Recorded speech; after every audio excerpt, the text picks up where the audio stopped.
Antes de falar exatamente do experimento, que é um experimento, já posso adiantar, bastante especial e diferente, pelas dificuldades e pela dimensão, eu queria chamar um pouco a atenção para a situação do cancro hoje. Essa frase eu acho que ela ilustra bem a situação atual. Então, o cancro é nada mais que um novo velho problema. Uma doença que está aqui em São Paulo desde 57. Alguns de vocês talvez não tenham nascido, não tinham nascido naquela época ainda, né? São quase aí 60 anos. E ainda não sabemos ao certo como lidar com essa doença, né? Nos dias atuais, as dúvidas são crescentes de como lidar com essa doença. Isso tem uma explicação muito simples. O status da doença mudou. Até 2009 ela era erradicada com vigor e com rigor, né?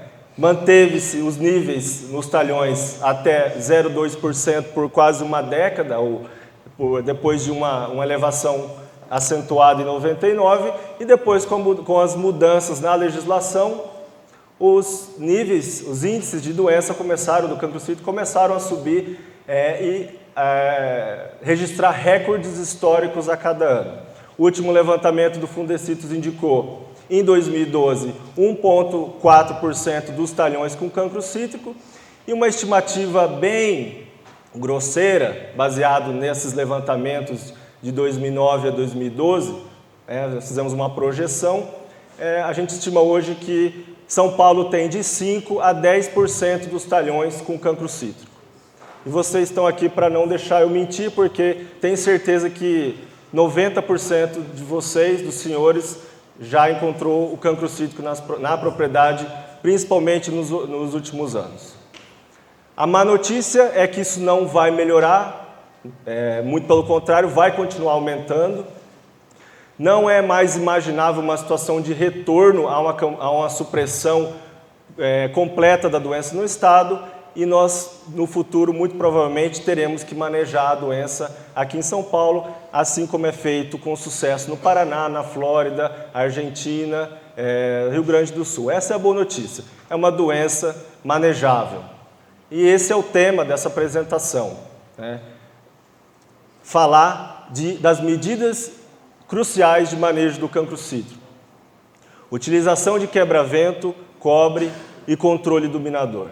Nós já sabemos que essas medidas são essenciais, são importantíssimas. Mas nós não sabemos ainda, ou não sabíamos até então, quais dessas medidas, ou qual dessas medidas é a mais importante. Ou são necessárias 2 medidas, 3. Quão importante é cada uma dessas medidas para o manejo integrado do cancro cítrico.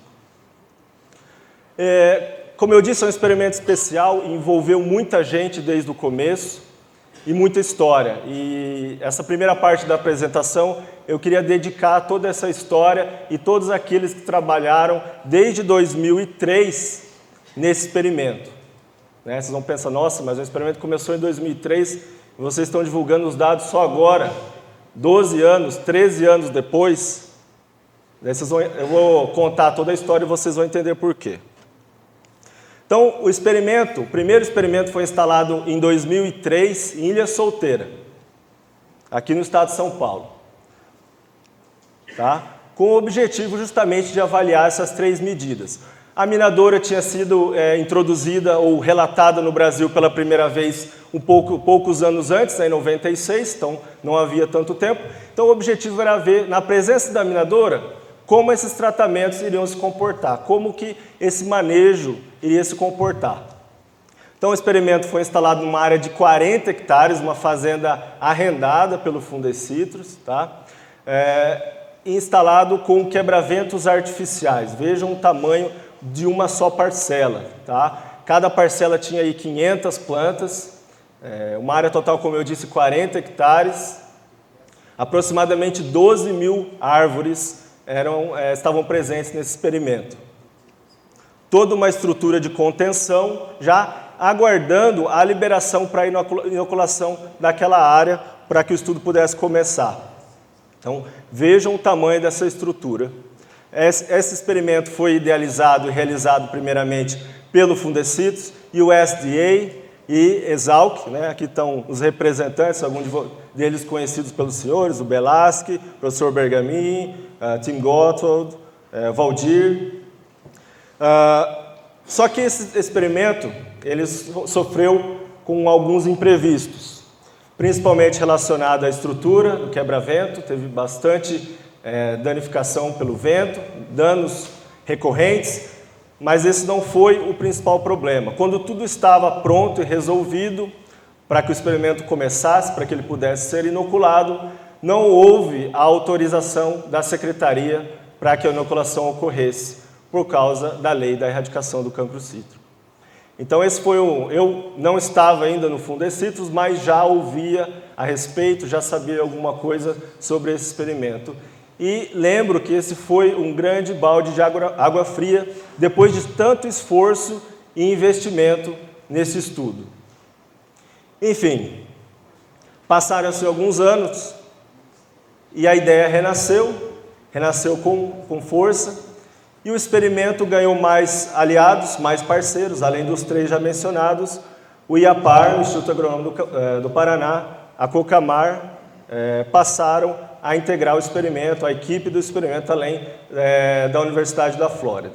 Então o experimento migrou de Ilha Solteira para Chambré, famosa Chambré. Está ficando cada vez mais famosa, muitos de vocês não conhecem, hoje vão passar a conhecer. Chambré, para quem não conhece, fica próximo ao Paraguai, tá? Então imaginem aí já a primeira dificuldade. Enfim, o experimento então foi instalado, ele renascia lá no Paraná em 2010, 6 anos depois do anterior. Essas fotos são de Chambré, não são do experimento anterior, embora pareça o mesmo experimento, não são do mesmo experimento, são do experimento diferente do segundo experimento. Então essas são fotos do segundo experimento mostrando a área recém-plantada. O quebra-vento novamente foi instalado com tela, numa área isolada lá do Paraná. Chambré fica próximo ao Umuarama, no noroeste, mais na região oeste, digo. Não tem plantio comercial, pelo menos até então não tinha plantio comercial de citros, o que teoricamente permitiria a inoculação e um estudo mais aprimorado. Como que essa área então foi instalada? Uma área bem menor que a anterior, mas ainda grande, um experimento de 10 hectares de valência em cravo, plantado então em 2010. Essas plantas receberam, depois eu vou mencionar com mais detalhes, poda em 2013, eu vou explicar por quê, e o início da epidemia ocorreu em dezembro de 2013. Então, o pomar foi instalado em 2010 e a epidemia de cancro começou no experimento em 2013. Tá? Então, por isso que somente agora, em nome de todos que participaram até hoje do trabalho, eu estou aqui para apresentar os dados parciais desse ensaio. Tá? Um experimento, então, contendo os diferentes tratamentos, eu vou mencionar com mais detalhes da sequência, distribuídos aleatoriamente na área. Quais foram, então, as principais dificuldades que a gente teve? Primeiramente, a distância. Sem dúvida, embora a gente tenha uma equipe de apoio, o IAPAR, a COCAMAR, o experimento é nossa maior responsabilidade. Então, nós tínhamos que gerir tudo isso a 730 quilômetros de distância de Araraquara, e não é uma tarefa muito fácil, principalmente no início em que tudo estava sendo ajustado. Tá? Então essa foi a principal dificuldade. Aproveito para mencionar que todas as fotos usadas no fundo dos slides são fotos do experimento. Então, já consigo antecipar para vocês como é a área, como é o quebra-vento. Então, à medida que eu vou explicando o experimento, eu consigo também passar para vocês uma ideia do ambiente em que esse experimento está sendo realizado. Outra dificuldade relativamente prevista foi os danos que ocorreram na tela novamente. É uma área bastante exposta a ventos, tá? O que é ideal para o estudo. A gente precisa de vento, a gente precisa de exposição ao vento para avaliar o efeito do quebra-vento. mas esse vento foi muito forte, apesar de toda essa estrutura ter sido instalada por empresa especializada, ela não suportou. Algumas tentativas de conserto da estrutura foram realizadas no início, né? Então o experimento foi instalado em maio de 2010, e isso ocorreu durante 2010 e durante o ano de 2011. No entanto, o plano B virou o plano A. Não foi possível manter aquela estrutura íntegra e executando a função que a gente esperava de quebra-vento. E qual era então o plano B? Instalar o quebra-vento natural. Mas àquela altura, tudo parecia muito distante, porque a gente teria que esperar o quebra-vento natural crescer. E isso demoraria bastante tempo, mas nem tanto, né? Plantamos então a casuarina, que é uma espécie recomendada hoje aqui para São Paulo, já utilizada em outras áreas que manejam cancro. E vejam só, plantamos em 2011, em dezembro de 2011, e está aqui uma foto de 2014. É uma planta que, quando bem tratada, mesmo se não tratar tão bem, ela cresce rapidamente, mas com um manejo, uma fertilização inicial, mudas de boa qualidade, o crescimento é muito rápido, o que é bastante interessante pensando em quebra-vento, porque a ideia é que essas plantas têm uma altura significativamente maior que as plantas do pomar. Então, essa dificuldade ela foi resolvida, embora a gente tivesse que esperar muito mais para que os resultados pudessem ser colhidos. Além dos 700 e tantos quilômetros, existem aí também 10 quilômetros de estrada não pavimentada até o experimento, até a estação experimental onde o experimento está sendo realizado. Eu não mencionei, mas é uma estação experimental do IAPAR, Instituto Agronômico, né, no município de Xambrê. Tá? É uma estrada boa, mas é uma estrada não pavimentada. Então a gente enfrentou uma série de dificuldades para, depois de viajar os 700 quilômetros, chegar lá e ter mais esses 10. Nessa situação foi mais uma das dificuldades, né? Mesmo dentro da área, as coisas pareciam que depois de passar pelos 10 quilômetros, às vezes poderiam piorar um pouco mais. Então isso foi tudo, ainda parte do nosso dia a dia no ensaio. Acesso a algumas estradas aí em dias de temporais, para quem não reconhece, esse aqui é o pesquisador da Flórida, Tim Gotthold, né? Quem imaginaria ele removendo um eucalipto caído do caminho, né? Uma situação bastante inusitada que só um experimento desse tipo a essa distância poderia providenciar. Algumas visitas indesejadas, né, que são conhecidas aí de vocês. Ataque de lebres dificultou a implantação da casuarina, dos citros, né, e o ataque de lebre também trouxe algo que vem sempre em companhia em função dos ferimentos, claro, nos citros, a gomose. Tivemos bastante incidência de gomose, tivemos que substituir as plantas nesses anos iniciais, enquanto a gente esperava o quebra-vento se desenvolver. E, enfim, isso gerou também uma desuniformidade grande no pomar, relativamente grande. Tivemos algumas visitas boas também, nem todas as visitas foram ruins, alguns inimigos naturais presentes. E em função de dois fatores, da questão da desuniformidade das plantas em função da replanta por gomose e pela chegada do cancro cítrico antes da hora, nós tivemos que fazer a poda geral das 5.200 plantas do experimento, né? A poda da pernada. Então o experimento não estava pronto para receber a doença ainda, porque o quebra-vento ainda não estava uniforme. Alguns pontos ainda estavam deficientes para que a gente começasse o experimento. Então, resolvemos fazer essa poda no inverno e o resultado foi muito bom. Tá? Logo na sequência, uma brotação bastante vigorosa veio e em pouco tempo a gente tinha um pomar de volta. E isento de cancro por um determinado tempo até que o quebra-vento estivesse pronto, numa situação que a gente pudesse avaliá-lo. Então essas foram algumas das principais dificuldades que a gente enfrentou. De volta às medidas de controle que nós estudamos. Não é objetivo da apresentação detalhar essas medidas, mas eu vou falar um pouco de cada uma dessas medidas e como elas atuam na redução do cancro cítrico. O objetivo principal é mais mostrar o efeito da presença e da ausência dessas medidas e da integração entre elas. O quebra-vento, né? Hoje se discute muito aqui em São Paulo a instalação de quebra-ventos. Por que o quebra-vento é importante? E ele de fato é importante. Como que ele atua? Né? São 3 pontos principais. Ele atua na redução de ferimentos nas plantas. Ferimentos são portas de entrada muito favoráveis à bactéria do cancro cítrico. Os ferimentos facilitam demais a vida do cancro cítrico, tá? Seja ele qual for. A penetração pelo estômago ela é mais dificultosa pela bactéria, mas quando tem ferimento, isso você já pode fazer uma analogia com o minador dos citros também.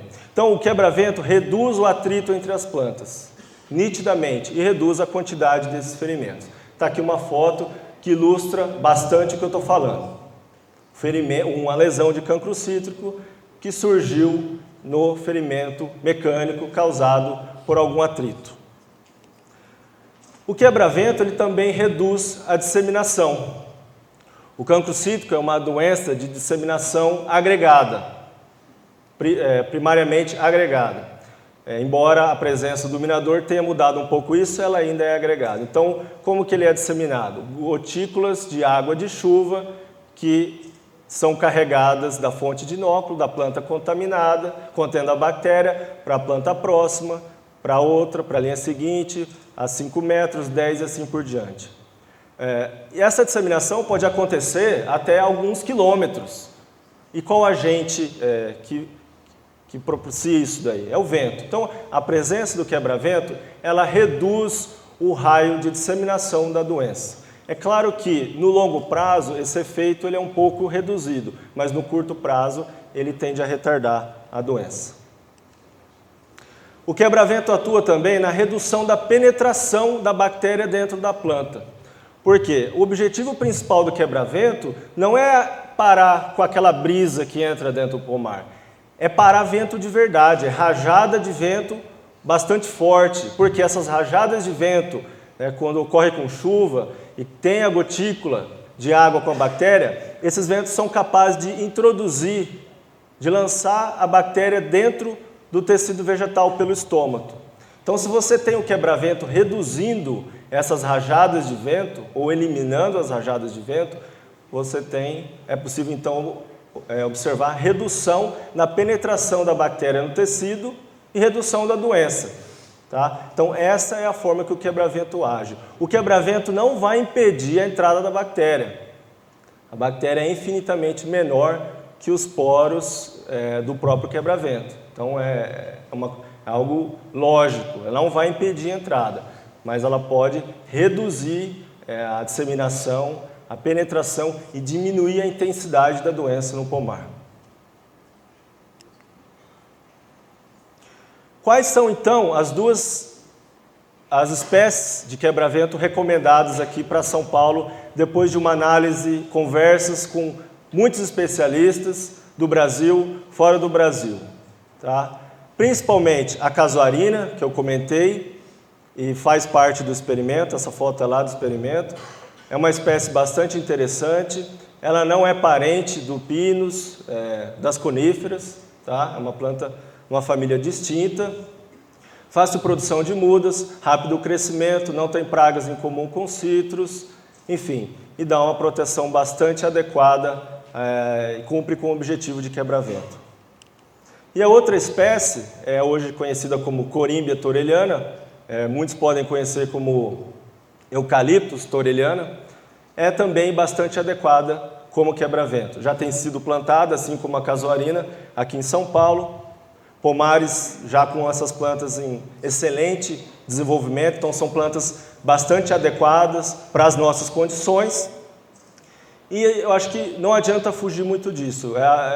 Há perguntas relacionadas ao jambolão. O jambolão é uma espécie densa, baixa, que não cumpre com o objetivo de quebra-vento. O eucaliptus grandes é uma espécie interessante, mas ela tem um efeito parcial, eu diria, porque ela tem a tendência de ralear os galhos baixeiros muito rapidamente, então acaba ficando desprotegido. Na Argentina, em algumas regiões, é bastante comum a utilização do eucaliptus grandes, mas normalmente o que eu observei são ruas duplas, triplas ou 4, 5 ruas de eucaliptos em volta do talhão, algo que a gente é inimaginável nas nossas condições. Há uma utilização de área demasiada só para o quebra-vento, porque daí uma linha compensa a outra nesse sentido. São plantas que têm uma altura maior que as demais, mas tem esse problema da parte mais baixa. Essas duas, a corímbia e a casuarina, elas têm uma densidade de copa homogênea da base ao topo e aceitam relativamente bem a poda, principalmente a toreliana. Essas plantas aqui foram podadas, é uma foto da Flórida, então são plantas já podadas que aceitam bem esse manejo de poda lateral, que ajuda no manejo, principalmente na questão dos carreadores, tá? Para não invadir muito o espaço. O cobre é uma medida preventiva, protetiva, não cura a lesão de cancro cítrico, não há nenhum produto hoje que cure a lesão de cancro cítrico. Todas as medidas químicas ou culturais são medidas preventivas, ou seja, o objetivo é evitar que a planta seja infectada, que a lesão surja.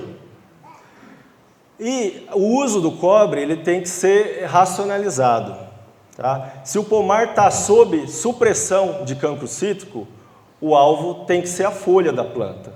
O cobre vai ser utilizado como uma medida adicional naqueles focos da doença em que há escapes, normalmente os escapes ocorrem, o cobre vai atuar reduzindo o potencial de disseminação de cancro cítrico naquele ponto. No entanto, se o objetivo já é o manejo do cancro cítrico, a presença da doença na quase totalidade das plantas é aceita, está ok, legalmente, eu não vou entrar em méritos legais aqui, o foco é outro. O foco é fruto, é proteção de fruto. E quando isso ocorre? Quando os frutos estão em desenvolvimento, principalmente nos primeiros 3, 4 meses após a florada, até que o fruto atinja pelo menos 4 centímetros, principalmente no caso da indústria. No caso de fruta de mesa, há que se avaliar com mais detalhe a situação, a tendência é que esse controle seja estendido. Tá? Então o foco, o uso do cobre, ele é variável. Se por acaso hoje em São Paulo houver alguma propriedade que esteja isolada, não tem cancro em volta, não tem risco, não há necessidade de aplicação de cobre, desde que se tenha uma inspeção, pelo menos trimestral, para monitorar a situação da doença. O cobre, da mesma forma que o quebra-vento, não vai prevenir a entrada da bactéria no pomar. Essa é uma ideia bastante equivocada que muitos têm. Aplicar o cobre para dormir tranquilo. É mais uma ação psicológica para falar, no intuito de fiz tudo o que poderia ser feito, se chegar, não é minha culpa. Na verdade, ela pode chegar. O cobre vai reduzir o potencial de chegada da doença em instalação e disseminação. Então, no caso de supressão, o alvo tem que ser as brotações, que é por onde o cancro cítrico chega. O cancro cítrico chega na brotação e em frutos jovens. Ele não infecta frutos maduros ou próximos do amadurecimento, quando o fruto para de crescer, e não infecta folhas também já maduras, resistentes, adultas. Essa é uma informação que surpreende a muitos ainda. Tá? Então, nesse caso, 3 idades de frutos. Esse fruto aqui já está praticamente livre de infecção por cancro cítrico, porque praticamente, numa caso de uma eventual tempestade, um granizo muito forte, é possível que pequenas lesões ainda se desenvolvam por causa de ferimentos. Mas em situações corriqueiras, esses 2 frutos ainda estariam bastante suscetíveis ao cancro cítrico. Este daqui mais este aqui menos. Infecções de cancro cítrico, né, pela bactéria do cancro cítrico, nessa idade aqui, é que causa as maiores lesões e as maiores quedas de fruto. Então, o cuidado maior no manejo é proteger fruto em desenvolvimento, fruto jovem. Lesões que surgem nessa fase derrubam o fruto. De maneira resumida, tudo que a gente tem observado dos últimos experimentos realizados em parceria com diversas instituições, nós tendemos hoje a mudar alguns paradigmas, principalmente relacionado à dose de cobre. Muito se falava em gramas por 100 litros. Hoje, com a tendência de cubicagem dos pomares, de otimização de recursos, redução de custos e melhoria até do controle, é conveniente a utilização dessa medida, o cobre como medida de controle do cancro cítrico ou até de outras doenças, em quilos por hectare. E qual é essa quantidade? 1 quilo, até 1 quilo de cobre metálico por hectare. Indo além, um pouco mais além, a gente tem feito bastante conta desde o começo do ano e a gente tem encontrado valores em torno de 40 a 50 miligramas por metro cúbico como ideais para o controle do cancro cítrico, para aqueles que estão cubicando os pomares. Até essa quantidade, depois de calculada, resultar em 1 quilo por hectare. Então, esse seria o limite máximo. Com relação à formulação, cobre fixo, todos tiveram um desempenho muito semelhante nos nossos ensaios, né, os cobres insolúveis, hidróxidos, oxicloretos e oxicuprose, respeitando a quantidade do ingrediente ativo em cada formulação. E o volume de calda, né, isso está bastante já sedimentado para a gente, que em torno de 40 a 70 ml por metro cúbico dá uma cobertura, um controle bastante satisfatório. É muito diferente de volumes em torno de 150 a 170 ml que eram praticados ou às vezes ainda são. E para nossa felicidade, os resultados dos nossos ensaios independentes foram muito semelhantes, se não os mesmos daqueles obtidos lá na Flórida. A gente tem bastante contato com os pesquisadores de lá e os resultados foram muito semelhantes ao ponto de eu estar aqui hoje passando isso para vocês. E a outra medida que a gente estudou foi o minador dos citros, né? Como vocês já sabem, o minador é um facilitador do cancro cítrico, não é um vetor. Então, a larva do minador, ela se alimenta no mesófilo, abre o ferimento, já comentei da importância do ferimento, o resultado é esse daqui. Muitas vezes vocês encontram, os senhores encontram nos pomares cancro só nas minas.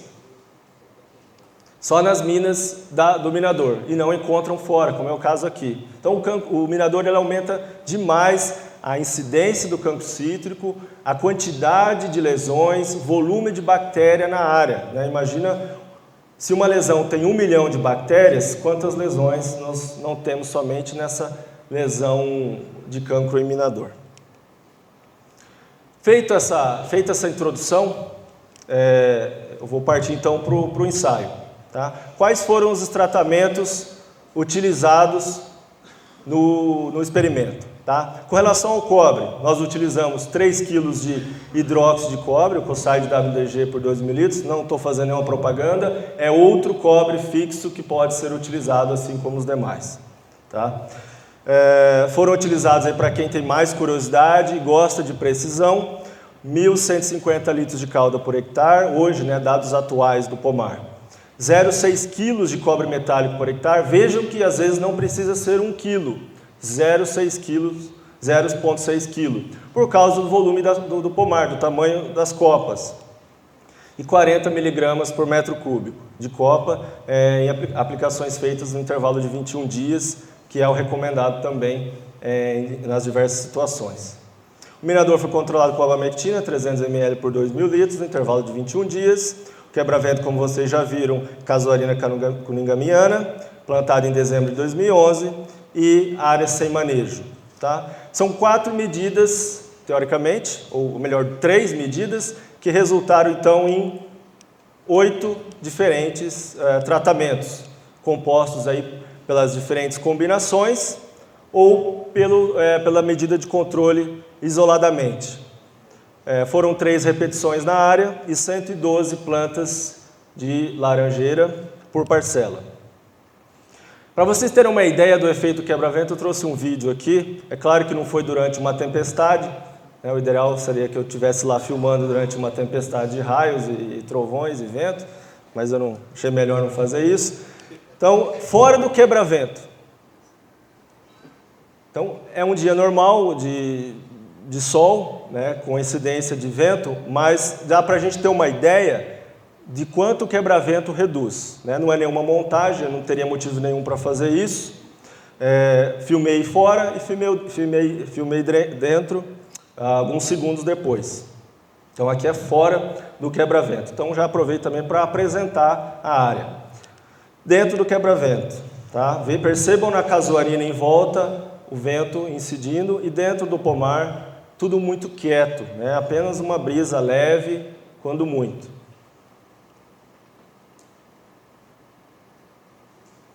Sem contar que o vigor, a tendência de desenvolvimento das plantas dentro do quebra-vento, visualmente foi maior. A gente deve medir isso aí ainda, mas foi maior, que é algo que a gente também não estava esperando ver tão claramente. Então, vamos ao que interessa, né? O que a gente observou 1 ano e 2 meses desde o início da epidemia. Então, o que aconteceu com... Eu acabei pulando essa parte. O cancro, nós iríamos inocular a área, mas o cancro chegou, nós podamos em julho de 2013, o cancro chegou lá em dezembro de 2013, naturalmente, e nós deixamos ele tomar conta. E aí a gente começou a avaliar as parcelas. Então, os dados que eu trago são até fevereiro de 2015, portanto, 1 ano e 2 meses de epidemia. Tá? Pode parecer um pouco carregado, mas vamos aos poucos aí passar para vocês o que aconteceu nesse período. Esse gráfico é um gráfico temporal, ele traz a incidência de plantas doentes nos diferentes tratamentos ao longo do tempo. Dezembro de 2013 e fevereiro de 2015. Tá? Primeiro tratamento ali é a ausência do manejo, sem controle, tá? A linha branca. Então, em 1 ano e pouco, 98% praticamente das plantas já estavam com cancro cítrico. Se eu colocasse o quebra-vento, se eu fizesse o controle dominador somente, né, a gente fez no caso da linha amarela, uma pequena redução, né, da quantidade de plantas doentes, principalmente nesse último mês. Essa diferença foi um pouco maior, no final ela igualou. Se colocasse só quebra-vento, melhorou um pouco ainda mais, melhorou um pouco mais. E se eu colocasse quebra-vento e controle dominador, linha amarela com triângulo amarelo, melhorou um pouquinho mais. Só cobre, muita gente está pensando em fazer só cobre. Está lá, o resultado intermediário, tá, em fevereiro de 2015. Cobre e controle dominador. Houve aí, de uma forma geral, altos e baixos, mas um pequeno incremento no controle quando associou-se o cobre ao controle dominador. Mas aí, o controle pode melhorar. Veja esse tratamento aqui, quebra-vento mais cobre. Tá? Muito interessante e um pouquinho pior do que o tratamento, o manejo completo, né, com todas as 3 medidas, que apresentou o nível de incidência. Eu vou mostrar no slide seguinte os números de fevereiro de 2015, mas por volta de 20 e poucos por cento de plantas doentes contra 90 e poucos por cento. Está aqui. Então essa é a foto de fevereiro de 2015 em relação à incidência de plantas doentes. Tá? Manejo completo, 23% de plantas doentes, e sem manejo 98%, com os outros tratamentos intermediários. Tá? Qual a importância? Vocês vão perguntar, mas o pomar vai acabar ficando doente do mesmo jeito, vai acabar se tornando 100% infectado. É verdade, mas com isso aqui muitas vezes se consegue envelhecer o pomar, ou seja, passar o tempo sem que haja uma incidência muito alta de cancro cítrico, e quando o cancro de fato se instalar, as plantas já estão mais resistentes. Nós sabemos que o desenvolvimento das plantas é desfavorável para o cancro cítrico, as plantas brotam menos. tá? Então 23 contra 98. Quando a gente compara o manejo completo versus nada, a gente tem um incremento no controle de 77%. Só o cobre, 49%, quebra-vento 33% e o controle do minador 11%. Com relação à severidade das plantas afetadas, quanto da copa está afetada pelo cancro cítrico? Também números bastante contrastantes. Manejo completo, 1%, sem manejo, 39% da copa visualmente afetada pelo cancro cítrico. Tá? E destacando também sempre o manejo somente com cobre e quebra-vento, sempre com resultados muito próximos ao manejo completo. Então, manejo completo, 97% de redução de severidade, cobre 76%, quebra-vento 85% e controle do minador 25% de redução. Essas comparações são feitas com todos os tratamentos com cobre versus todos os tratamentos sem cobre e assim por diante. E finalmente, que eu acho que é o dado que mais interessa, porque a gente está preocupado com produção, nós não estamos preocupados com folha, a gente não colhe folha. Tudo bem que o cancro afeta a folha, pode causar desfolha, mas no final das contas nossa preocupação é fruto. Tá? Vejam aí o contraste entre os tratamentos. Manejo completo, 1% de frutos com cancro em fevereiro de 2015, sem manejo 52%. E da mesma forma, quebra-vento mais cobre, também 1%. Então, manejo completo reduziu 98% a doença, cobre 62%, quebra-vento 73%, e o controle do minador reduziu, praticamente não interferiu na incidência da doença em frutos. Aqui eu aponto duas causas principais. O minador não ataca frutos de laranja. É mais comum observar em limão. Outro fator é que a incidência do minador nos primeiros meses, eu diria talvez nos primeiros 8 meses do ensaio, não foi tão acentuada, ao ponto de nas parcelas onde não há o controle do minador, aumentar o inóculo e dar mais incidência em fruto. De uma forma geral, controlar o minador é algo importante porque contribui no contexto, mas cobre e quebra-vento têm uma participação muito mais intensa na redução da quantidade de doença. E depois os tratamentos aqui intermediários. De alguma forma, a utilização parcial das medidas de controle também vai dar o controle, um resultado parcial. Tá? Nós tivemos a felicidade, alguns de vocês já viram esses resultados, de ter a presença de vocês lá na área, então alguns de vocês já viram, fizemos um dia de campo agora, no mês passado, foi muito legal, todos puderam andar entre as parcelas, observar a queda de fruto, observar sintoma, as diferenças são gritantes. E a continuidade desse projeto inclui continuidade de avaliações de incidência, de plantas doentes, nós queremos ir até o final, quando todas as plantas estiverem doentes, ou próximo disso, incidência em frutos, severidade. Iremos avaliar a produção das plantas nessa safra, ao final desse ano, e no ano que vem também, e pretendemos fazer um novo dia de campo na área para mostrar novamente os resultados e mostrar de perto todos esses resultados que estão à disposição.